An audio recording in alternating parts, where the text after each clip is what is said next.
Hi, this is Carrie Schell from On Point Quilter. This video starts a new series for a fall wall quilt. This video will focus on creating the layout for the quilt using Electric Quilt 7. Okay, we're going to get started by putting together the layout for our fall quilt. So I will go to the Work on Quilt tab, that's the red button here, and I will select Quilt, New Quilt, and I'm going to select a horizontal quilt.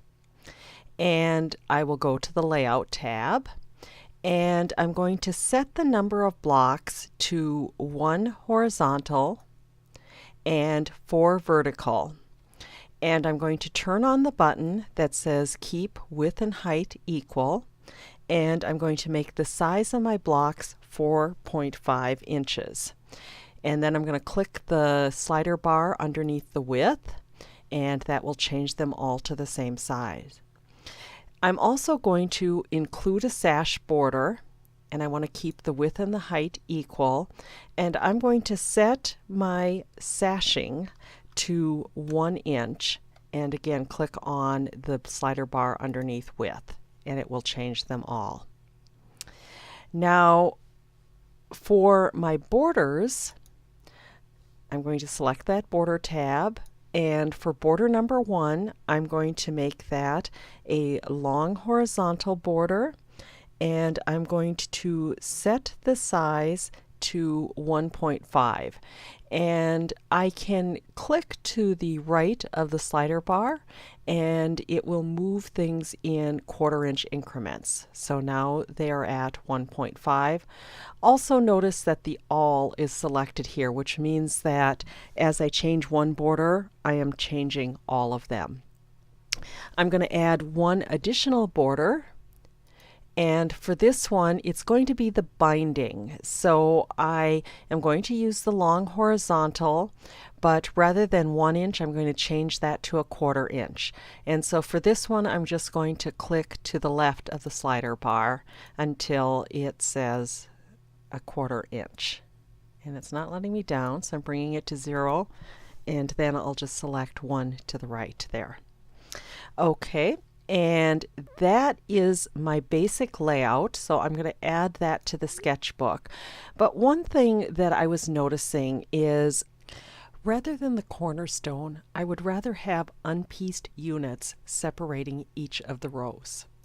Now, there's a number of different ways to do it. I could have changed the type of layout that I used, but I think all I'm going to do is go to layer 2, and I'm going to add a patch to cover each of these spacer squares with the cornerstones. So when I go to layer 2, which basically puts things on top of layer 1, I am going to select Set Blocks. And for this one, I'm going to click on the button in the drop-down button in the corner, and I am going to add a plain block.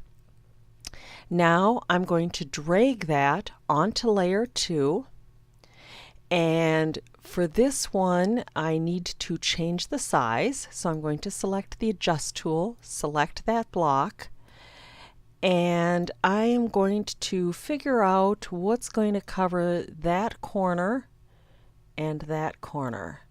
And it looks like it's about 1 by 6.5. So I'm going to go ahead and change it to 6.5 and to 1.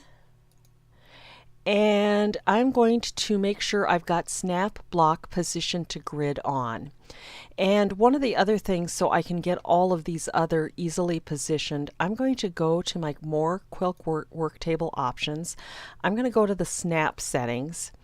And for this one, I want to make sure that the grid is snapping every 1/2 inch. And so go ahead and change that if you need to, and then click on OK.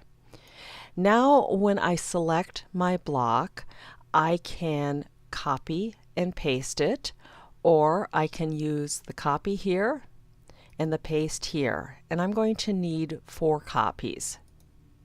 So I'm just going to click all of them. I now have 4 copies. I'll take that first one, and move it into place, and do the same thing with each of the others. So this is really a fast way to add the sashing without the cornerstones to the quilt. And so I'm going to add that to the sketchbook, which means that my layout for my fall quilt is done. Thanks so much for watching. In subsequent videos, we will prepare blocks that will work in this layout. If you're interested in subscribing to my weekly newsletter, please sign up at www.onpointquilter.com.